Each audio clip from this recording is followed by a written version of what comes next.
Let us understand the step-by-step process of performing bank reconciliations for any bank in StrategicERP.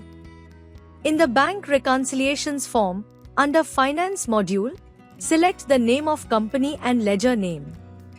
You can also enter the start date and end date for the period you wish to reconcile transactions.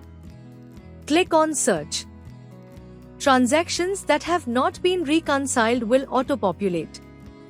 You can also view the balance as per company books and the balance as per bank. Select an entry to reconcile a single transaction.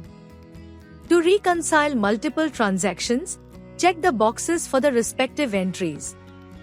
Enter the clearing date for the selected transactions you wish to reconcile. Click on Save as selected.